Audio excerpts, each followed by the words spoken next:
Hello everybody, welcome to another lesson. Today we are going to take a look at this preparatory book, A Dozen a Day. These books are really good as a supplement for your studies. So by now you should have finished or have come close to finishing book one, Step by Step and the Pieces to Play.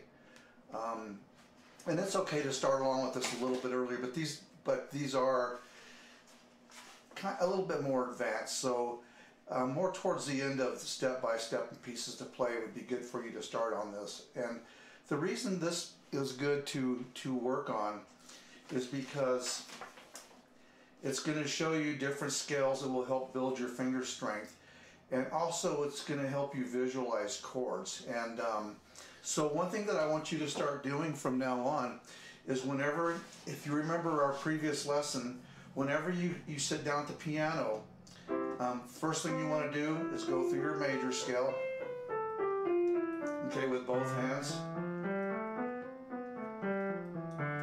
And then you should harmonize and call out the chords: C, D minor, E minor, F, G, A minor, B diminished, C, okay? And you want to do that in both hands, okay? Because playing these chords in the left hand is going to come in handy, as you'll probably see either in this lesson or the next one. We'll see what happens today. Very, very important. And the reason I stress playing chords is because if you're a guitar player, what happens is you have to learn how to play chords, and then when you see a certain chord, a D chord, you know what shape to make your fingers in. And on piano, it's not quite so obvious if you're reading notes. And so what we want to avoid is you don't want to become that piano player that can read all these notes but not have a clue as to what you're doing. And that's why at the onset I like to say that there's two kind of different paths you can go on. You can either just go with sight reading, or you can go with band style, which is learning how to play songs and sing. And I would recommend doing both. And I'll show you the importance. I set this book aside for a reason. This is actually a really great book, and you will see as you go through this book, the songs have chords above them. Okay, and so a guitar player will be used to looking at a C or an A minor and a D minor, and he will know that shape because it's taken him months to learn how to make those shapes. Okay.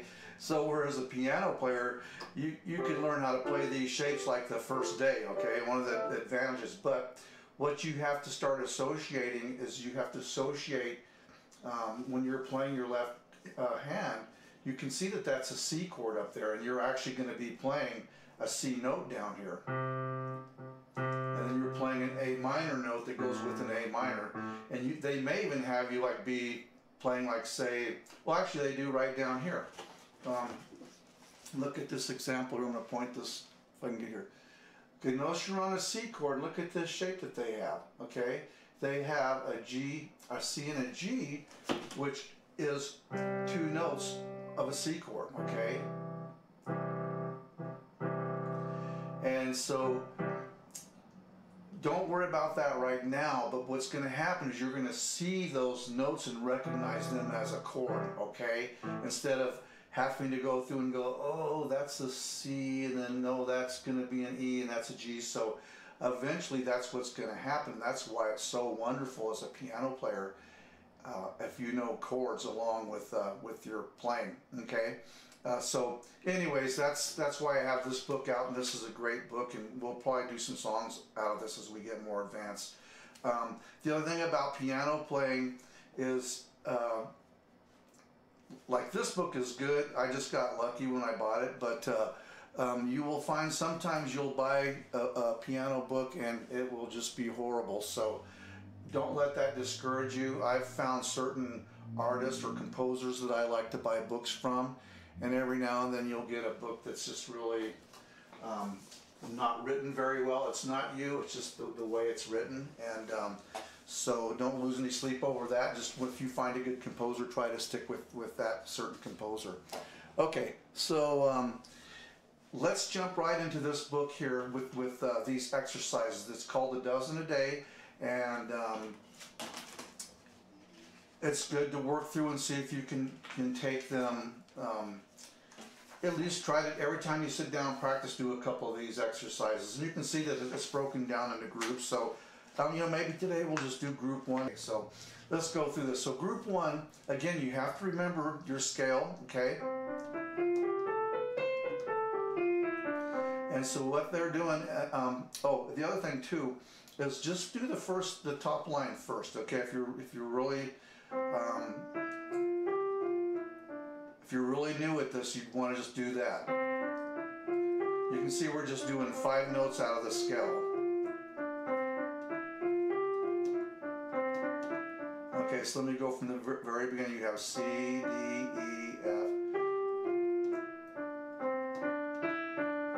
And then on the second line,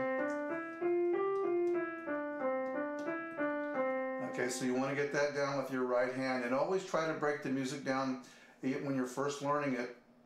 Just, you can break it down doing one hand at a time, and then that way then you can put it together. Sometimes that's the best way to approach it.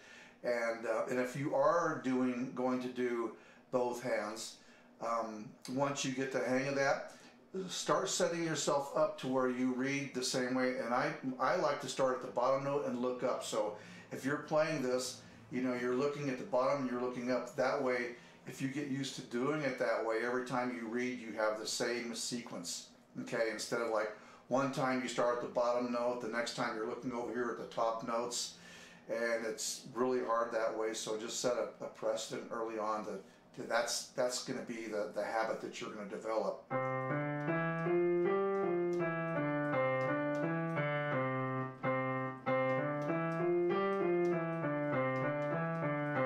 Okay, so that's group one.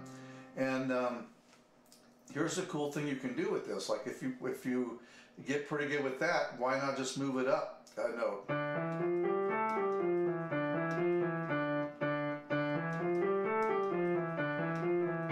And you can go up to the E.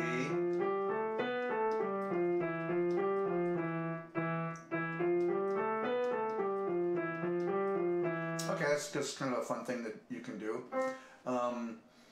And you can also, in book 2, they're going to start doing staccato. So you could, again, this is for extra credit if you would like to go.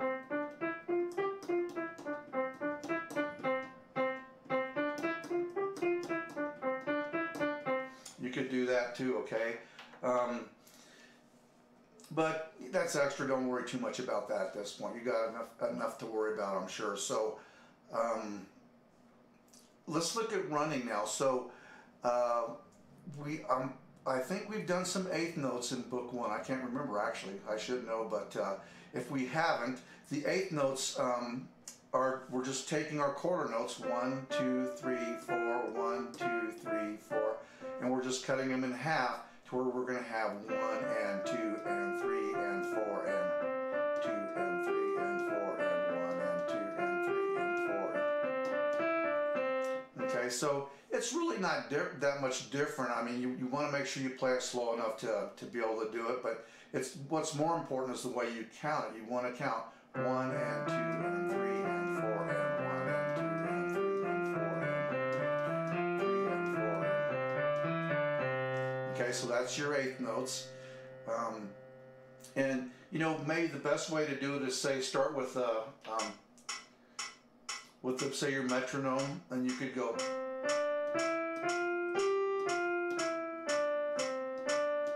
Okay, so you could do that with on the top one. Then when you get to the bottom,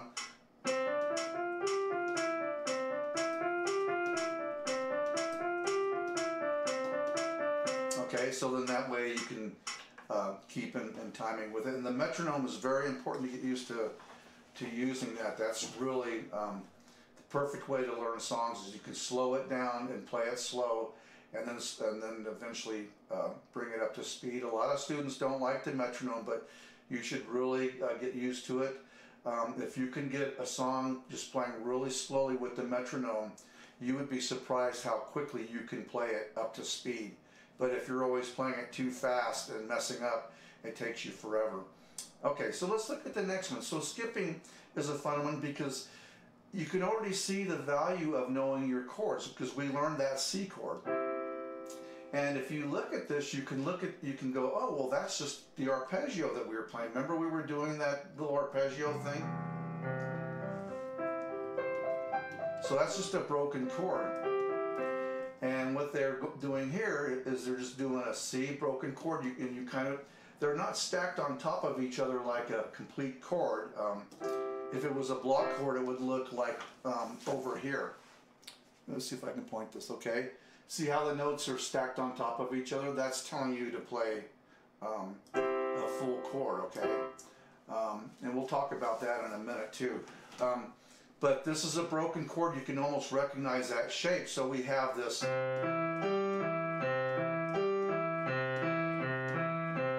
Okay, so that's also just low arpeggio.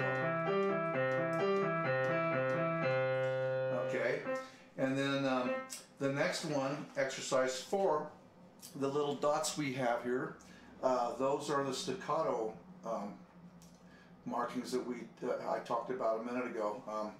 So this, when you have a staccato,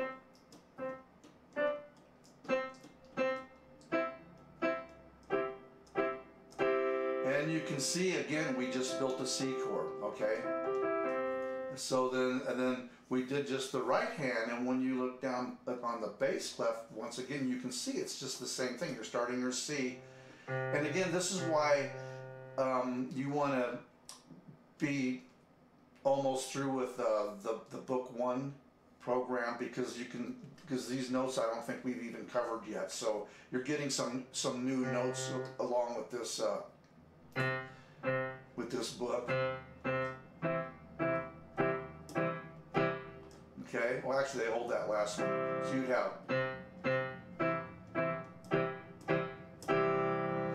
Okay. The splits is a fun one to do. You can look and see how high does the scale go. You can see we're going from C to a G. We're just playing that first half of the scale.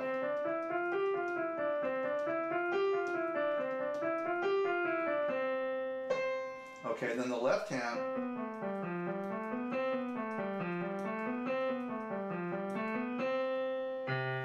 Okay, and then you put them together.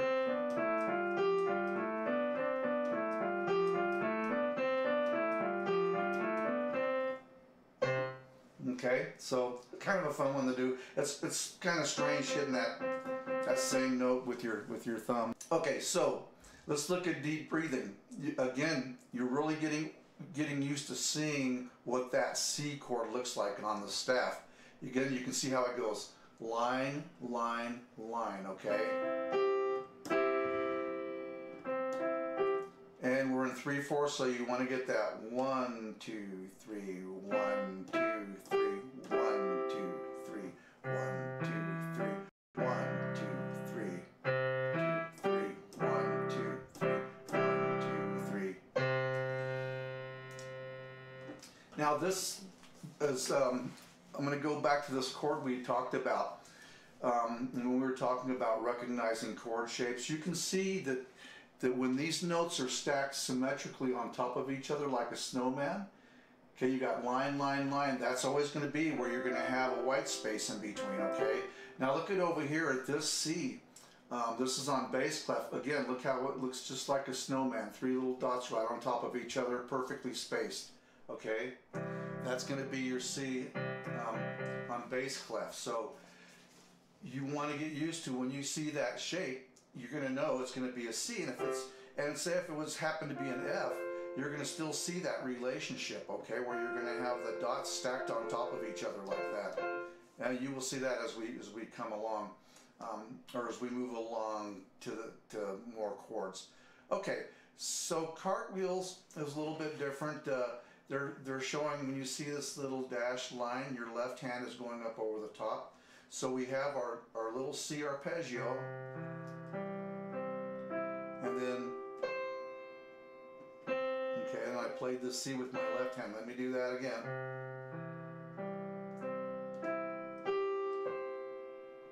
Okay, then we go to the bottom. Let's go to this next one.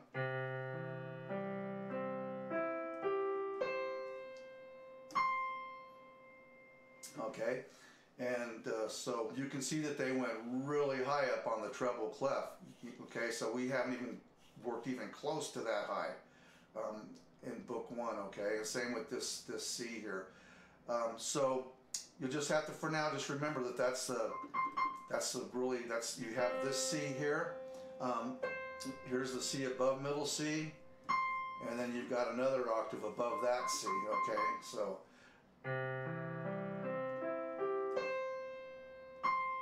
Okay, so that's cartwheels. And deep knee bend. Okay, so now you'll notice we have this number 3 here. So they're giving you an idea as to where to put your fingers at. This is really helpful. Some books don't have that. As a matter of fact, that last Disney book that we were looking at, they don't have finger markings on there for some reason. But the finger markings really come in handy. So here we have 1, 2, 3, 4. 1, 2, 3, 4. 1, 2, 3, 4. 1, 2, 3, 4. Okay. So notice that the top line, you're only playing your third finger on that E. 1, 2, 3, 4. 1, 2, 3, 4. 2, 3, 4. 1, 2, 3, 4. Okay, then you have 1, 2, 3, 4. 1, 2, 3, 4. 1, 2, 3, 4. 1, 2, 3, 4. Okay, hopping on the right foot, we have our little staccato markings.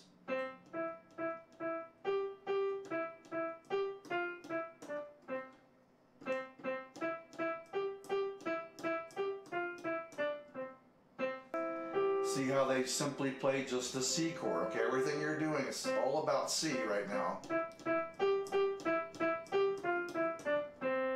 Okay, lots of fun. So let's do hopping on the left foot. So now they're just doing your C chord down here on bass clef.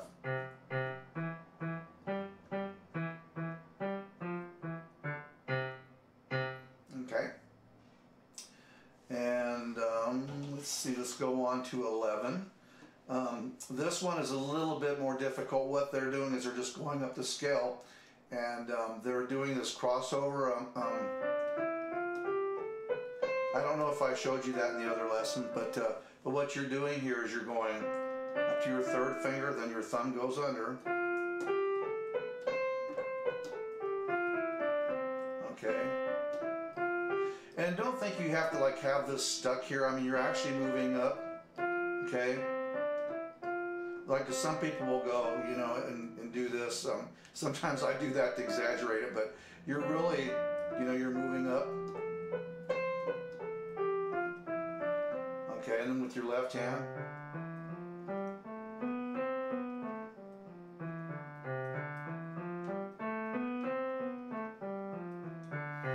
Okay, that's a good way to, you should practice your scale like that every time when you get pretty good at that. Okay, so now, since we did that, what they're doing, they've got 1, 2, 3, 1, 2, 3. Okay, so they're going up to your A note. Okay, now then they're going to go to the B, and then to the top. Okay, so that's what's going on with that.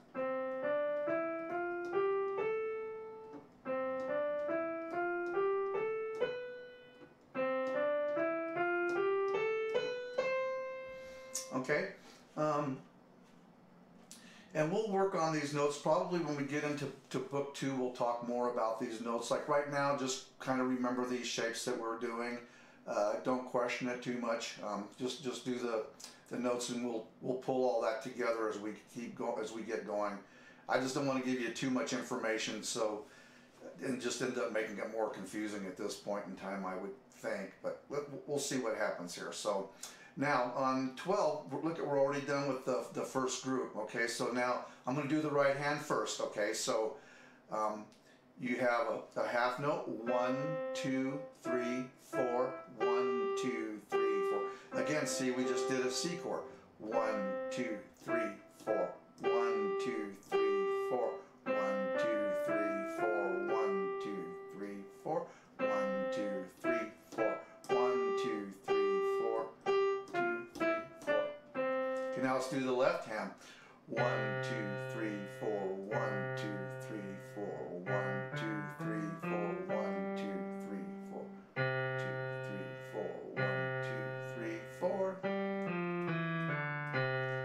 Okay, so we have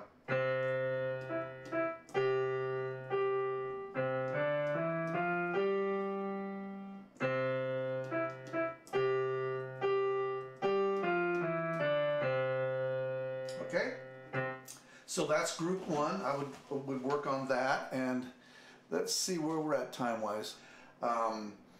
We're gonna find some songs that we can play in the key of C that have chords, and we're gonna use, this will be, I'll give you a little teaser. This is gonna be the next song we're gonna do, is Stand By Me, and this is like a lead sheet, okay, that just has chords and lyrics, okay, no musical information other than you're just gonna play those chords just like a guitar player would do.